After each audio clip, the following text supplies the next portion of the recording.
Hello, everyone. Welcome to Sound of Hope News. I'm your host, Wei Fang. I'm Kathy Zhang. Okay, so today we'll be talking about the headline of our the thumbnail. Okay, the program is called Only Cuomo. So basically, as we all know, that Cuomo is under siege. We're talking about the New York governor. However, is that just it? Is there more to it? That's what we'll bring to you today. And also the FBI director, Christopher Wray, and gave his opinion on the at the Congress hearing today, and he said, what happened on the June 4th is a domestic terrorism act. Okay, so is that convincing? That's what we'll be talking about today. And also, well, Texas and Florida and Tennessee and Mississippi, several states take a very bold move today, and we want to review to you what's that about. And so that's the news we'll be bringing to you today. And of course, finally, there will be the ways communism jokes. Hope you like it. All right. Okay. Actually, before we head into the Cuomo's news, I will just very quickly tell you about just one product that reminds you attention. Many of us use VPN, right? VPN give you security and give you encryption. Okay, and so among the VPN protect you, right? But if the VPN server is busted itself, is infiltrated, everything's lost. And then actually a partner company that associated with us, they developed this VPN called the TPAS, T-I-P-A-S. TPAS, this is actually to dealing with the CCP, Chinese Communist Party, so it's very, very solid. What it does is separate, who you are, the VPN server, and where do you go into different places. So the infiltrator has to break both to get all your information, which is nearly impossible. There's a small chance to break either one of them, but if you just add them together, the security is 10 times. Actually, it's to be honest, it's 100 times and more secure than the average VPN. So if you have need for a VPN tool, of course you need to know what it is, and you can just go to the tpas.com, and then over there you can download it and use it, and hope you like it. All right, let's move into today's news, Kathy. Okay, so about Cuomo. Cuomo, the governor of New York, is really under siege right now because of previously with his decision in terms of how he made a decision back last, around April and May. He made a decision, for those senior housing, he ordered the senior housing cannot reject to receive those seniors who already being COVID positive. So that really devastated those senior houses and caused a lot of death. And also, he actually underreported those death number. So it was actually exposed by a his Democrat AG, Attorney General, just recently. So, but in these couple of days, he's under another scandal claim, which are at least three female just claimed that they were just sexually assaulted by Cuomo. So right now, quite a few people, representatives, are calling his resignation. That includes from the mayor of New York, from the representatives of the Congress. So he's really in the trouble right now. Mm-hmm. Okay, as we may feel that this guy just got bad luck, right? First, he got caught by issuing this wrong order of sending seniors, the sick seniors back to the nursing home, and then causing possibly 1,500 people died. 1,500 deaths, and then further, there's this, harassment, sexual harassment allegation, and and his defense of himself doesn't seem to be credible, so he's in big trouble. Is that it, or there's more to it? So Breitbart, there's a commentator on Breitbart. His name is John Note, and he wrote a commentary here today. Let me just share this with you. And he said it seems that Cuomo is being hit with perfectly timed allegations of sexual misconduct. Two involving former staffers, and one involving a complete stranger he just met at a wedding. And John Note said, he said, what he was, he's alleged is the alleged behavior is inappropriate behavior in the workplace. It is actually nothing compared to the, other allegation against other politicians, which goes much worse. And then this is just those light issue, but now it's taking the main, the main headlines. And so his opinion is actually, and those charges meant to cover something else. All right. So this allegation of he made three left-wing women uncomfortable is meant to cover something else. Let me just convey this to you and see whether you think it makes sense. All right. He said besides Cuomo, four other governors, state governors, did the same thing. Okay, let me just read it from you. This is the quote. This is from Michigan Governor Gretchen Whitmer, and she issued an order that it read like this. Okay, a long-term care facility must not prohibit admission or readmission of a resident based upon COVID-19 testing requirement or results. And this policy was renewed 3 times before being rescinded in July 2020. And then that aside, Governor Newsom of California and Governor Murphy of New Jersey and Governor Wolf of Pennsylvania issued the same mandatory admission policy last year, one way or the other. So if basically John Note said if the media chase down that path, and then they may lead the fire may burn, get to the other 4 Democratic governors. And that's why this sudden and strong charge, allegation of this inappropriate advance by Cuomo that happened. I don't know how you think about that. But I do have all the governor's orders, original words here. And this is like Governor Tom Wolf of Pennsylvania. Just very quickly read it to you. And in his order, he said, nursing care facilities must continue to accept new admissions and receive readmissions for current residents who have been discharged from the hospital who are stable. At least looks suspicious to me. All right. So type it up, how you think, make a comment. We just want to find out. Okay, how about let's move on. Yeah, let's move on to what happened at the Capitol Hill today. Okay, Christopher Wray, the FBI director, made this, give this testimony at the hearing of the Senate today, right? And what he said is he said what happened on the January 6th at the Capitol Hill is a domestic terrorism act. And for those who siege the Capitol. All right, that's what he said. And then the senator just asked him that. Ask him about. Let me see. Is there any I'm not saying the original word. I'm paraphrasing this. Okay. Did he take notice? Is there any trace leading to that the leftist, the Antifa, or the leftist group joined the riot and causing trouble? Does he have any evidence there? He said he does not have any evidence. He said does not have any. Okay, but then he said, of course, he will be keep watching. That was his word.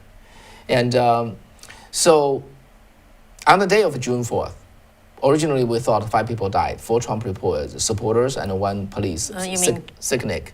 June 4th? I'm sorry, January 6th. January 6th. And 4 Trump supporters died, and then 1 Capitol Police sicknick. And then later, New York Times retracted, and he did not die. He would return to his office, and then second day, he even tweeted his brother, and later he passed away. Okay, so 4 people died, and then 2 police passed away afterwards, and one protester committed suicide. Do you remember that protest? The guy with this, bows. No, but I think that's kind of that's a misinformation. He did not die. He did not. Okay. Yeah. So anyway, Ray said there's no. He does not have any evidence. Okay. Yeah. Let's hear what he says. Let's do it. We all want to know what happened to Officer Brian Sicknick. Tragic death as a result of that January 6th assault. There's been conflicting reports about his cause of death. have you determined the exact cause of death? And is there a homicide investigation? So I'll take the last part of your question first. There is an ongoing investigation into his death. I have to be careful at this age because it's ongoing not to get out in front of it. But I certainly understand and respect and appreciate the keen interest in what happened to him. After all, he was here protecting all of you. And as soon as there's information that we can appropriately share, we want to be able to do that. But at the moment, the investigation is still ongoing. So does that mean since the investigation going on, you have not determined the exact cause of the death? That means we can't yet disclose a cause of death at this stage. But you have determined the cause of death. I didn't say that. We're not at a point where we can disclose or confirm the cause of death. Okay. Yeah, so you can see how, he was like not expressing in a very clear way, right? Yeah, so you try to understand what he said. And I don't know about you. Do you understand it? So basically, he said, I cannot say anything. And then he cannot say anything, all right? Let's just read the Capitol Police's report, which is online. And this was issued on the February 25th, which is about 1 week ago, right? And 6 days ago. And it says this. It says the medical examiner's report on Officer Brian Sicknick's death, which followed the attack on the Capitol on January 6th, is not yet complete. It's not yet complete. February 25th. Remember, this is a 50 days, 49 days. I'm sorry, precisely 50 days after the event, and 49 days after he passed away. All right, it's not yet completed. We are awaiting toxicology results, and continue to work with other government agencies regarding the death investigation. All right, so take note of this. It's not yet complete. All right, so they are waiting for a toxicology result. It seems to be well stated. They're waiting for some something from some lab, and then before that they couldn't conclude. Brian Sicknick was already cremated. It's already cremated. The body's gone. The body's gone. And then 49 days after he passed away, they are still waiting for a toxicology result. What is that toxicology result? For such a big, major, issues that happen, right? That impact our Capitol Hill. Okay, such a major issue, and also Director Wray labeled this as a terrorist act. Those scientists, those lab, medical scientists, medical people, professional, in 49 days after the body's gone, they are still waiting for toxicology results. And they formally use this attack and the death of Sicknick as one of the evidence that President Trump should be convicted, right? Yeah. So just think about common sense, right? Common sense. How do you? Let's give them another 7 days for them to do this, toxicology report. That's enough, right? With such an issue that the whole country is zooming in. Everybody, the federal government, Fed should give them enough, any amount of resource for them to finish this toxicology report. And this is 5 days after this, this Capitol Police. We don't see anything. Let's give it another 7 days to see what's come through. So it's just doesn't sound right. Okay, right? At least there's a big question mark out there. I don't know what about you. That's what stand out in my mind. They better hurry up and review this. And I think 4 days or 5 days ago, in the earlier report that we did for you, we mentioned about that. Right after on that day, the Capitol Police's statement is also very, very just ambiguous. Just say nothing. He died. I don't quite remember. He died after he got involved engaged in this kind of thing. The riot over there. There's no clear statement of what happened. So there was like a fuzz in the beginning, and it's the fog in the beginning. It's fog today, and will that be forever a fog going into in the future? Yeah, and we actually I think we have maybe an expert in our audience, Dr. L.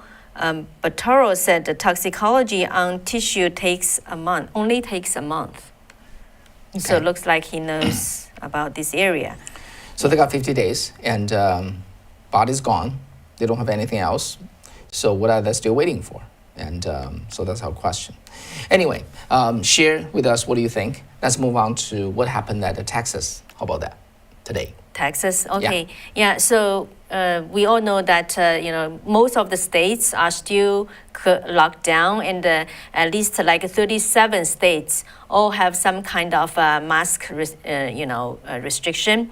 But today, Texas Governor Greg Abbott announced that in Texas, they will 100% open for business by next Wednesday, March 10th. So he actually made this announcement during a meeting with the local chamber of commerce. So let's just watch what he says. For nearly a half a year, most businesses have been open either 75% or 50%. And during that time, too many Texans have been sidelined from employment opportunities. Too many small business owners have struggled to pay their bills. This must end. It is now time to open Texas 100%.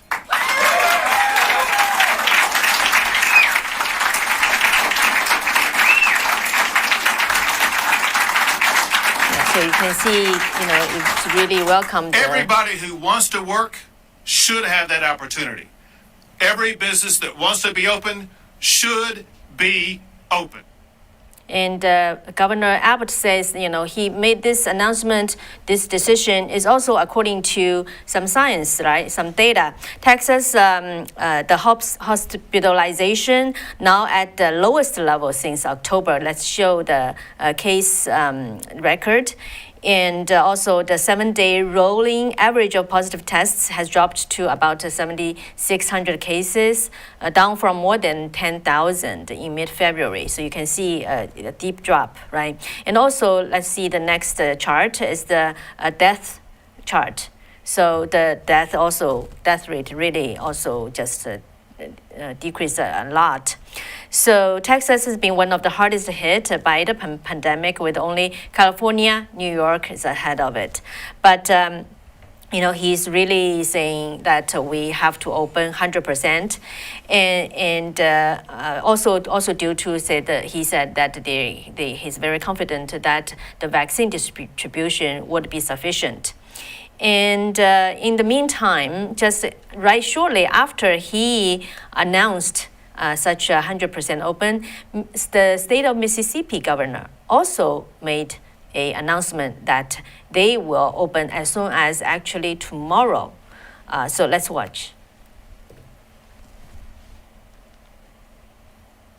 This new order removes all of our county mask mandates and allows businesses to operate at full capacity without state-imposed rules or restrictions. If businesses or individuals decide to take additional precautions, they are absolutely within their rights. Yeah, so he basically is doing the state, release, but the local government can do their own rules. When it is no longer justified by the reality we see around us. Our hospitalizations have plummeted, and our case numbers have also fallen dramatically. Okay, yeah. In fact, our case numbers have fallen to the point Yeah, how about we ask ourselves, why? Why is it just dropping so fast? And what is happening? And then actually the former director of the National Economic Council, Larry Kudlow, the day before at the CPAC, he gave his speech. And then about this matter, he said because of the 2 vaccines, now it's 3, that is developed by Trump administration in 9 short months compared to the so-called normalcy of 5 years. And then they came out in the lightning speed out of this Operation Warp Speed. And then as of now, it has already vaccinated 80 to 90 million people, creating this effect of of this hurdle immunization, and which means so many people got immune. The virus have no path to keep propagating. And because of that. And also he said Trump, on the day of Trump leaving the office, he ramped up the daily vaccination number of vaccination to 1.3 million people. And as of now, in the 36 days after that, during the Biden administration, they ramped it up to 1.35. Okay, so that's the result of those vaccination. That's created the condition for us to reopen our school and reopen our market and reopen our jobs. Yeah, and Biden said today that there will be enough doses for every adult in the country to have vaccinated by the end of May. It is due to the Defense Production Act that was enacted by the President Trump's era. I think the other takeaway is actually right now Texas becomes the largest state to open, right? But there are other like North Dakota, Montana, Iowa already lifted the mask orders. It's just Texas is the largest state, and also with New York City, different Democrat city, they are also start to open. I think right now what it means is most of the states, they are taking back their rights to make such decisions instead of just let the federal to dictate what they should do or should not do. Right. This is one of the main principles behind laid out by the founding fathers. Okay, for daily living related matters, they do not belong to the federal government. They shall belong to the city, county, and the state, because they're closer to people. Every state is different. Every county is different. And but more and more we're seeing that that's no longer the case. Federal government is outreaching, is just doing so many things that extend its hand deep into our daily life, and that's just not right. Anyway, let's look back to Florida, as Kathy just returned from, and the Florida governor gave a state of the state address today, and clearly DeSantis said we will not let anyone to close your schools, will not let anybody take your jobs, and will not let anyone close your businesses. So Florida remain open, and Kathy will give you a short example of how vividly she saw that. Anyway, the governor thanked the healthcare professionals throughout Florida for that, and so Florida has the most vulnerable population on COVID because a lot of people went there and retire, right? Right. Old population, but Florida has the per capita COVID mortality that is below the national average. So what can you give us some example proof? Yeah, actually that's my personal experience by going onto the trip to cover CPAC. And going over there, we on the flight we saw some little kids with the parents, and especially coming back from Orlando to San Francisco, our flight is almost full and a lot of little kids. You know why? Because the Disney World in Orlando is open while the Disneyland in Los Angeles is still closed. So a lot of parents just brought their kids to Orlando to have fun with their kids and family. So we can see, the difference. But as we just mentioned to you, the cases, the positive cases and death rates actually in Florida is no more than California, right? It's less than California. So actually I did an interview with the president of a think tank in Florida called the James Madison Institute. I don't know if you have watched that interview. I asked him, how because this institute, they involved very heavily with the governor in terms of how to open the state. And he said one thing is very important is that, like in Florida, there are so many different counties, right? Each county just so different. They have the most people they have in a county, it's over 1 million people. And the smaller counties, the smallest one may be only, I forgot the exact number, but maybe 10,000 or something. So each state or each county is so different. How can you just use only one rule to restrict every, try to impose on every county? So that's their experience of how, to really give the policy decision making to the local counties and the cities. I think it's the same thing right now, with the pandemic, the federal just think they can just make the decision for all the states, but they are different states. And now the states really realized, the states' leaderships, especially in those Republican states, people just realized they should just take back the decision-making rights. Yeah. Okay. All right, Kathy and Wei made a decision that we want to discipline ourselves within 30 minutes. So the next one, I have to wrap it up with the commonest jokes and see if you like it. Okay, first, the Soviet Union, the Russia, right? The Russian and the Chinese, they try to learn each other, right? Russia invented, introduced communism into China. So they become buddy. Eventually, they broke up. But anyway, when they were still buddies, they just visit each other, try to learn from each other and things like that. Okay, Chinese is always smarter. How? A Chinese bridge expert was invited to Soviet Union, okay? And then, the receiving bridge expert was just, hosting him at his home. And the Chinese guy was really surprised. He said, oh boy, in two of our countries, it's just so much destitution, right? We don't have anything. Or how come your house is so nice? And the Soviet expert said, he opened up a window and lead him to look at the, outside the window. Outside the window. And so what do you see? The Chinese guy said, I see a bridge. But the bridge is just mediocre. What's the big deal about this bridge? Mm-hmm. The Soviet expert, bridge expert said, now you know. When I built that bridge, I made some rearrangement. That's why you see my, luxury house. Mm. Oh.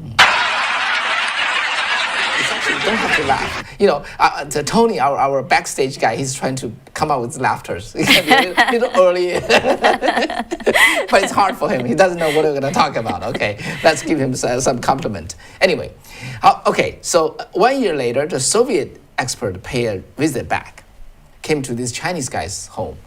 Oh boy, his home is so big and so luxury, and it's just so luxurious, and it's just unbelievable. The Soviet guy was dumbfounded. He said, how did you be able to build such a big house, with such a poor country of China? He pushed open the window and pointed at the river. What do you see? The Soviet guy said, I see nothing. So the Chinese guy, you see, that's the reason I built these houses.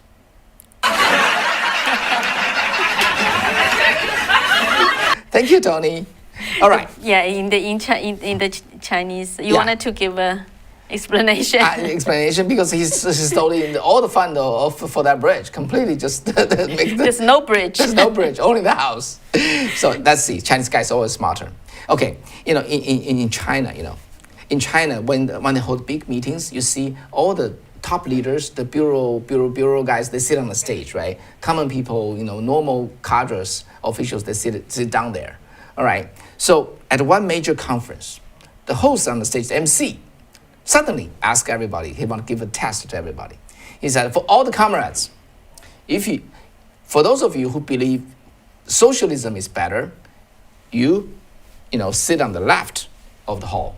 Mm. For those of you who believe the capitalism is better, you sit on the right of the hall.